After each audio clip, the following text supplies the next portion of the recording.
still working on my 2008 Venture with 30,000 miles on it. It's April of 2022, and I've done a lot of work. I put on new tires. Of course, I checked the valves, cleaned the carburetors, synced the carburetors. I took the rear suspension linkage apart, greased it. I greased that hub that plugs into the back wheel on the Cush drive. A bunch of other little things. Now I have a video on YouTube. The title of it is, it's about this. The title of that video is Yamaha Royal Star Venture Major Flaw. In that video, I show you what it looked like inside this plenum. Okay? This is the air cleaner plenum box above the carburetors that is connected to the tubes that connect to the air cleaners. There's two air cleaners. Okay? I showed you leakage at these joints where the air cleaner connects to the tube, and then it connects to a T where my finger is touching that goes back up to this plenum here. All right? I think that tightening these caused that rubber to distort, which caused one of the leaks, which I suggested putting grease on that to keep that from sucking dirt. Okay?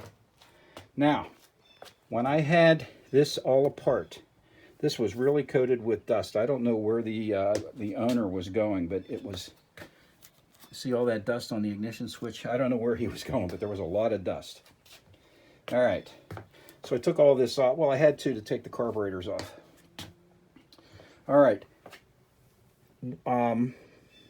There's a Y rubber connector here.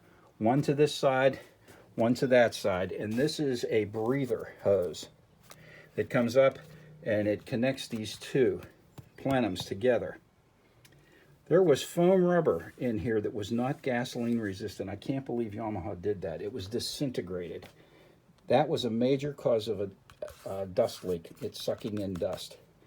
I used bathtub silicone caulk to seal this lid on both sides, and especially on this breather connection. That was a big leak. So I would suggest using silicone. It's not going to hurt anything. You want to take it apart? That stuff just peels right off. No big deal. So I would suggest using silicone to seal all of the seams and joints on the plenum, and maybe even on these rubber connectors of the plumbing going to the air cleaner. I mean, what's it going to hurt? You know, the grease might get hot. I suggested putting on all those fittings. The grease might get hot and run and just flow away from where you want it to stay to stop dust from getting in. I took the air cleaners that were in these two air cleaner housings. They were K and N air cleaners, and I threw them in the garbage because of the tests, the demonstrations I've seen on YouTube about how much grit and dirt gets through those. Those K and Ns, it seems like the only thing they are capable of stopping are rocks and birds. Because that was a lot, most of the dirt that was in that system. I thought it was the leaky joints. It was the K&N air cleaners. Okay, I installed heated grips today. These are, whoops, Showchrome brand heated grips. All right, they're pretty straightforward. Wires to the battery that are fused. I have them running up so they won't get pinched between the seats. I don't want them to get pinched by the fuel tank. So I have them running up. Here's the wire going up. And I have them, here's one right here, going under this cover from the right, from this one. And on that one I have it there. It's kind of a, I'll tuck that in a little better and put some zip ties on it. But it's pretty easy. When you install grips, I don't care if they're electric or not, you have to make sure they do this when you let go. it will mess up your downshifting.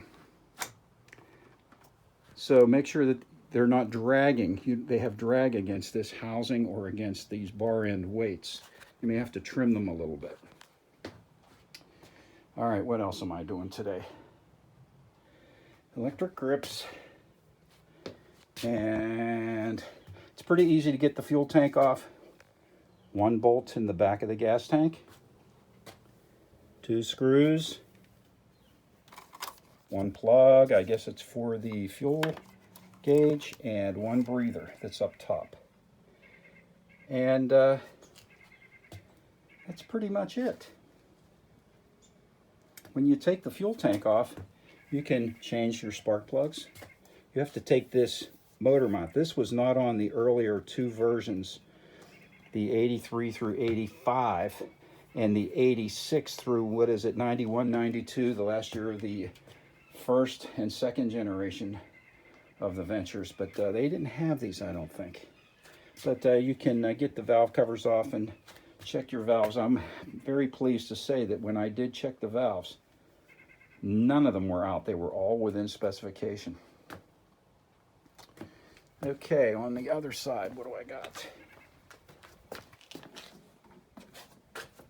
When you do pull your fuel tank off to route your wires for your electric grips, when I put my machines away and they're going to sit for a while, I shut the petcock off and I'll let the bike run. I'll shut them off like a quarter mile from my house, and by the time I get here, most of the fuel will be out of the fuel line, out of the fuel pump, out of the fuel rail, or whatever you want to call it, that goes and feeds all 4 carburetors, okay?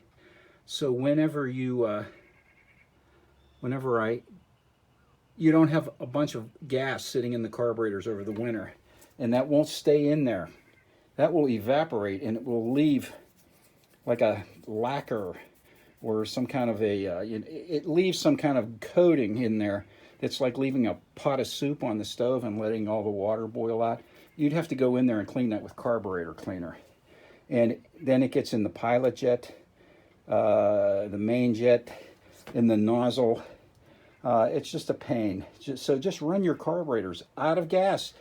If there's no gas in them over the winter, it can't evaporate out and leave that goo that's in the gasoline in the float bowls and in your jets. Okay, what else? Don't get into the habit. I mean, I'm not telling you how to do it. This is how I do it. I never use this to turn the motorcycle off, the kill switch. Never. The reason is, I see people, they'll pull up to a restaurant or to a friend's house, a party, whatever, and they hit this switch and the bike quits, and then they get preoccupied talking to people. They get off their bike, they walk away, they left their key on because the engine shut off. They didn't realize that, well, they realized it, but they were distracted. So when they come back 3, 4, 6 hours later, their battery's dead because the key's on, because they use this to turn it off.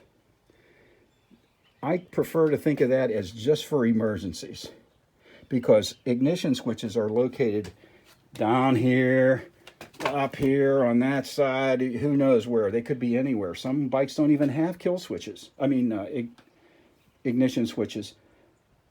But all bikes have the kill switch above the throttle housing, on the top of the throttle housing.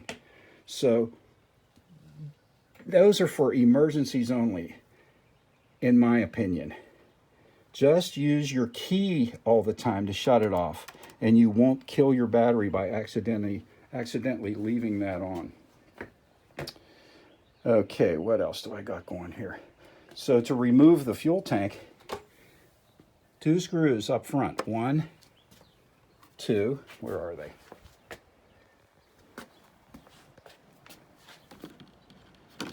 Right here.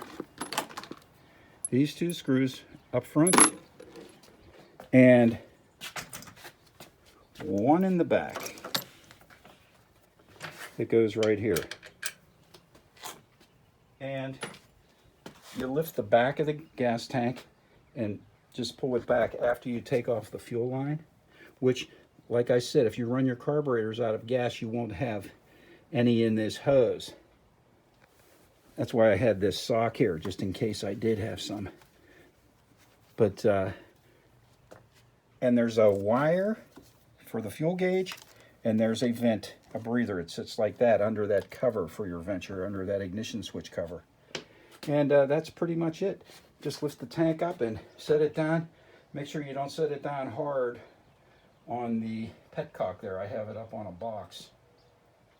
But it's pretty easy to get the fuel tank off. It's a lot easier if you don't have 6 gallons of gas in it.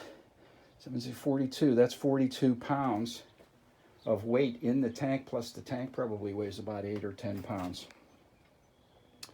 Okay, that's about it for now. I will see you out there.